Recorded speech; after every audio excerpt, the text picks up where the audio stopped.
back. That's right, we're back. We're back working on a 1968 C10 in, well, black so far. See if we can pick up where we left off.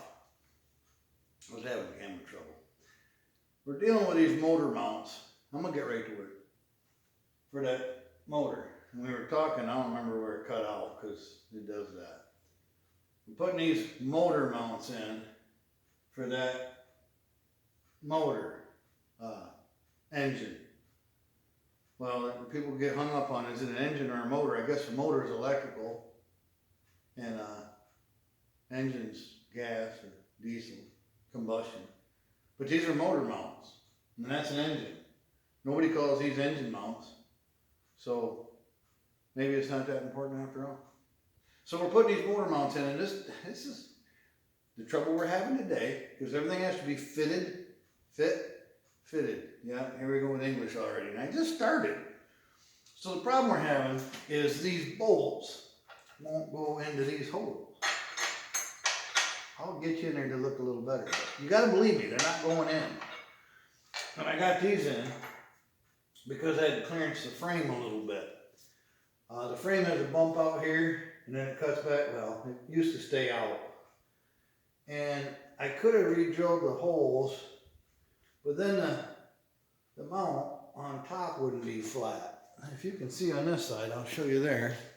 I think you can see. Yeah. What we run into is, well, that shouldn't do that, should it? There's room in there. This fold's not right. Well, I'm assuming that the bend is proper. It just don't fit right. And rather than to bend that flat and re-drill the holes, that doesn't seem like that would be the way to do it. If you just clearance the frame a little, the bend becomes proper and the holes line up. So that seems like the right thing to do. I'm sure it's wrong. So what we did on the other side is I marked them out with a paint pen, and I gouged them out. Well, I cut them with a cutoff wheel. I'll clean them up a little bit, put a rounded edge on it like that one. And those bolts went right in there, so it's not a problem. Another issue you might have, if you decided you didn't want to clearance the frame, instead you wanted to bend your motor mounts, being that the frame is slightly narrower than the mounts want to be, I'm assuming that your pins here for the motor might be too far in as well. So I think this is the way to do it. So let's do that. We're going to do that over here. All I want to do is kind of see, there's an adjustment screw right here that allows this to slide forward and backwards in case you want to adjust your motor a little more. Same thing on this side, whether you can see it or not. So what we want to do is allow for some slidage. Yeah, I'm sure that's a word too. So we'll kind of just guess like we do everything else. And we'll mark this right here for our clearance. We'll do the same thing on this side. We'll just kind of taper it in a little bit so it don't look bad. I don't know if I like that. Kind of like it, the factory step out idea where it kind of turns in.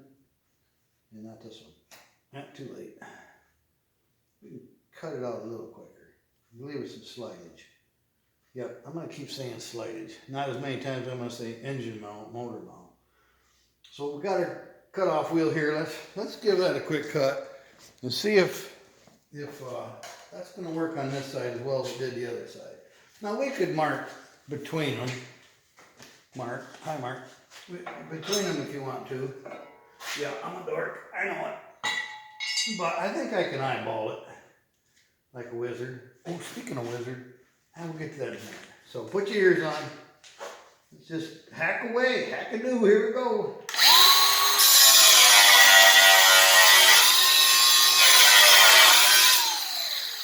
That looks right.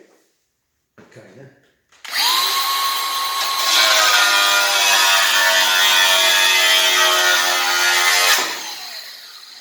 Yeah, I don't know.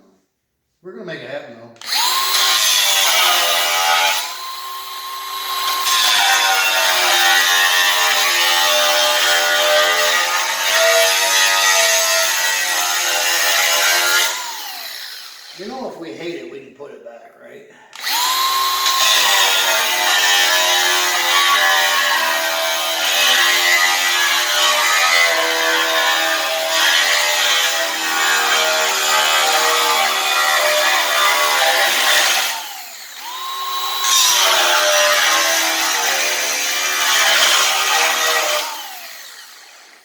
glasses fogging up? Because mine are.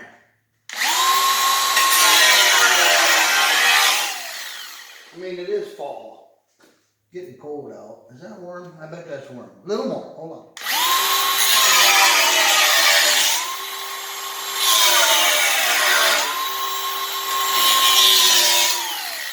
I think my wheels are about wheeled out. You might have to be patient. I can't see a thing. It's foggy in here. Oh, it's not. I might have to run and grab a pair of pliers. Could you wait that long so I ain't got to do a jump cut? I got a pair. You know what? Instead, I can do this right here. I don't know if you've ever done this before. These work pretty good for leverage and stuff. Who needs pliers? Huh? What do you think? Would never do that. So that's sharp and hot. So we're not going to touch it. Now we're bare hands. No, I don't have bare hands or bare feet. I have human hands. Yep, I'm a dork today. I know it. All right, so that goes there. Put our mold in there. Look at that first try.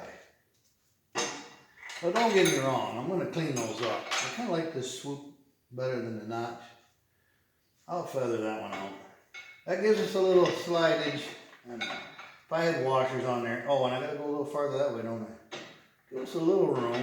I think I'll go that way a touch more. I won't make you guys suffer through that. Besides, I lost my pen. Oh, there it is. Yep, okay. We'll take this one back. What's it gonna matter? Now, I already cut the frame, right? It looks like that's about the width of the frame the rest of the way, so shouldn't be an issue. We'll go back another, I want to say ½ inch. Then we'll taper it out. Yeah, I'll do that later. I said it later. God, I already said later. Gotta do it later. Always later. We'll do that one later too. We're on a later kick. We'll do all that later. But I wanted to show you that. Got a little jumping around to do all this stuff today. I don't know what jumping will make you do. I got a tab. Okay, I'm gonna grab it. I'm not gonna make you move. But I'm gonna grab this tab I ordered. I don't know why. I could have just made one. And as it turns out, I'm gonna have to make one anyway. See,